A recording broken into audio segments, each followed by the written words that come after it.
मेरा नाम है करम प्रताप सिंह। वो ग्वालियर के बड़े घराने का लड़का है। 35 ईयर्स ओल्ड है और कुंवारा है। बिजनेस के बहुत बोझ से दबा हुआ है। उसकी ज़िंदगी में लड़की आती है एक, वो बहुत ही मिडिल क्लास फैमिली से है, एक मोहल्ले में रहती है। और इसकी ज़िंदगी में कुछ ऐसा होता है कि उसकी लाइफ पूरी पलट जाती है। तो ये इसकी जर्नी है, वहाँ से शुरू होती है डिफ़िकल्ट जर्नी, लड़की की भी, लड़के की भी, और वो आयुष्मान की भी। तो तीनों की ज़िंदगी में और उनके परिवारों को भी इन्वॉल्व होना पड़ता है, और बहुत सारी मुसीबतें और बहुत सारा प्यार भी है इसमें। लव स्टोरी है तो, लेकिन एक ईजी नहीं है लव स्टोरी, बहुत ही डिफ़िकल्ट, ट्विस्ट बहुत ज़्यादा है इसमें, और डिफ़िकल्ट जर्नी है काव्या की। नेगेटिव तो नहीं है, ऐसा लगा भी नहीं। दो जन कुछ पत्थर मारे थे पानी में, तीसरे ने मारा आके, तो नेगेटिव थोड़ी हो गया वो, है ना। पानी में पत्थर तो कोई मार सकता है। तो हाँ हाँ, लेकिन दो जन जो अपनी दुनिया में थे, एक तो तीसरा एक आ गया, तो वो आने के बाद दोनों हिल जाते हैं, तो ऐसा वाला है। जो मेरे लास्ट दो बड़े शो थे, जैसे साथ निभाना साथी और मोल की, उसमें मेरा लुक बुरा लगता। दोनों में मूछें थी मेरी, और एक में साथ निभाना में मैं पहलवान था। बहुत ही सक्सेसफुल शो था, नेगेटिव था और फिर पॉजिटिव हुआ था मैं उस शो में। और मोल की में पॉजिटिव प्लेइंग ठाकुर वीरेंद्र प्रताप सिंह, 40 गांव का मुखिया था, और वो अलग रोल था, बहुत कड़क किस्म का स्ट्रिक्ट इंसान था। बहुत पॉपुलर था बच्चों में भी कैरेक्टर मोल्की का। तो वो अलग रोल था, हरियाणवी था, एक्सेंट भी हरियाणवी थी मेरी उसमें, कपड़े भी, रहन सहन, पगड़ी पगड़ी, तो एक अलग था। ये बहुत ही रिच किस्म का बंदा है, बाहर से पढ़कर आया है, बिजनेस संभाल रहा है, बिजनेस फैला रहा है, और फिर एक ज़िंदगी, एक अलग लुक, अलग अलग माहौल में है ये, और अलग बोली है इसकी, प्रॉपर हिंदी भी बोलता है, इंग्लिश बोलता है। तो डेफिनेटली मेरे लास्ट दो शो में तो जो मेरे दो रोल थे, उनको इंग्लिश बोलना भी नहीं आता था। वो बहुत गांव के लोग थे, देसी फीड टाइप्स। देसी फीड, देसी थे वो, ये विदेशी है थोड़ा सा। और ये मतलब मेरे लिए एक एज एन एक्टर एक डिफरेंट रोल है, वो बहुत देसी थे, बहुत पॉपुलर थे, देसी चीज़ें बहुत चलती हैं, तो बहुत पॉपुलर था वो दोनों।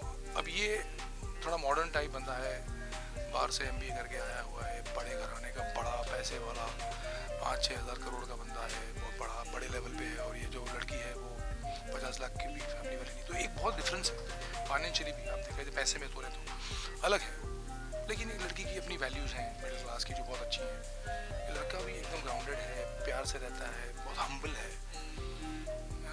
सो ये एक कुछ ऐसा होता है, एक माहौल बनता है इनकी लाइफ में जो उथल पुथल कर देता है सब कुछ, और सर्कमस्टेंसेस ऐसे बन जाते हैं कि लड़की बहुत तकलीफ से गुजरती है, फिर ऐसा कुछ होता है। जी हाँ, जी हाँ।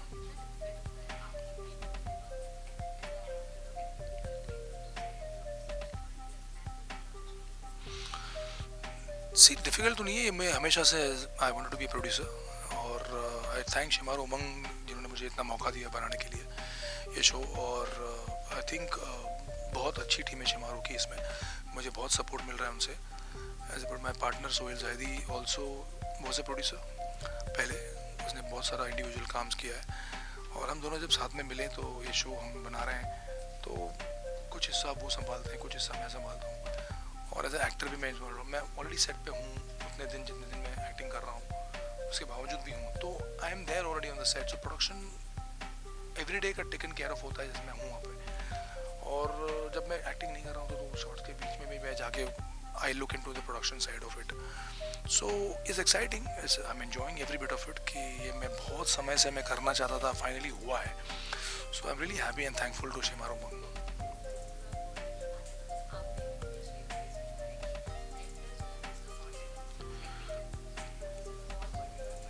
हाँ डेफिनेटली, बट वो डिपेंड करता है कि कौन बर्डन लेना चाहता है कि नहीं।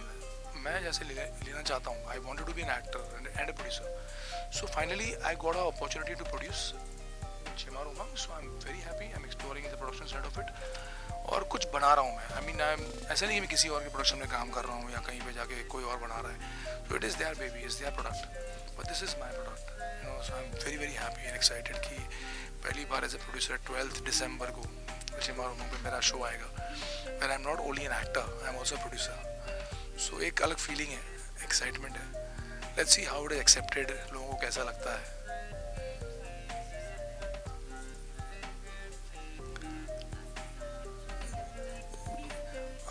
Not planned as of now because अभी तो 12 तारीख जो आ रही है दिसंबर की, वहाँ हमारा टेलीकास्ट शुरू हो रहा है, तो उसकी प्लानिंग चल रही है. एक बार वो ट्रैक पे आ जाए तो फिर क्रिसमस की प्लानिंग भी होगी हम लोग. I think definitely will do something, कुछ हमारे शो में कुछ हो जाएगा या कुछ आएगा, इवेंट आएगा, तो maybe on the set होगा, celebrate Christmas and new year. Let's see how it goes. Please watch, क्योंकि तुम ही हो, आपने इतने साल से मुझे प्यार दिया है. तो is my first show as a producer. Please write to me on my Instagram और ट्विटर. मुझे बताइए कि कैसा लगा आपको मेरा शो, मेरे शो का लुक, मेरे कैरेक्टर्स जो बाकी हैं, स्टोरी कैसी लगी आपको, क्या आप देखना पसंद, क्या आपको पसंद है, क्या नापसंद है, वो सब बताइए. आपकी नापसंद भी बताइए. और definitely I will try and incorporate as much as it is true to my story. I'll do that. Please. Thank you so much.